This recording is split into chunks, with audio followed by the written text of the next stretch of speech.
Oui, notre groupe voudrait aussi d'abord témoigner sa solidarité à Madame Robkoff face aux menaces antisémites, menaces de mort antisémites à laquelle elle a dû faire face, dont elle a été l'objet. Cette délibération ne fait que reprendre des dispositifs existants, à part la question des transports des lycéens, que vous ciblez d'ailleurs de manière discriminatoire, vers 5 établissements privés juifs déjà sécurisés par la police nationale. Donc, soit vous ignorez ce que fait déjà la région, soit il s'agit encore d'une instrumentalisation.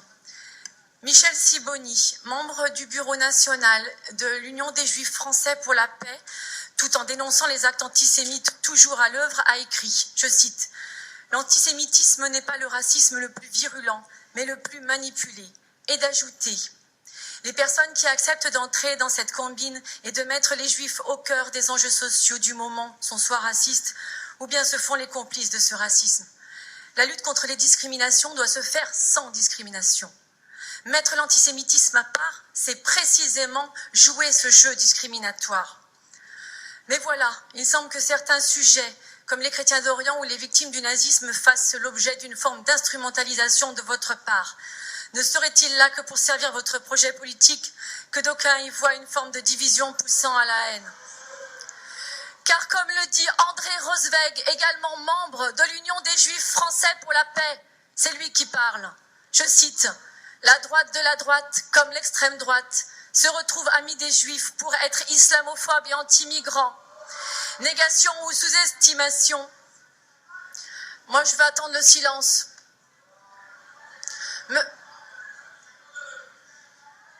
Monsieur le Président... Poursuivez, Madame Laïdouni Denis, vos propos ne méritent pas autre chose. Pardon?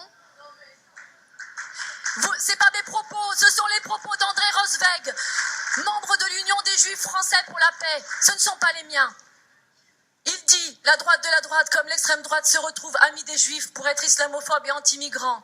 Négation ou sous-estimation délibérée du racisme dont sont victimes dans notre pays les Noirs, les Arabes, les musulmans, les Roms, les Asiatiques, sans parler des discriminations spécifiques faites aux femmes et aux LGBT. Parce que, Monsieur le Président, vous avez une lutte contre la discrimination très sélective. Vous supprimez les subventions aux LGBT, aux associations LGBT, alors que pas plus tard que la semaine dernière, il y a eu une agression homophobe à la Garde-Pardieu. Alors que le défenseur des droits a ouvert une instruction concernant les discriminations dont sont victimes les mineurs non accompagnés, entre autres, pour l'accès au lycée et à la formation, vous refusez dans le cadre de nos compétences de remédier à cela. Enfin, et je terminerai par là, vous déclarez vouloir, et je vous cite, refuser l'acquisition de la nationalité française par le droit du sol aux enfants de parents entrés illégalement sur notre territoire. Eh bien, Monsieur le Président... Merci, Madame Laïdouni Denis.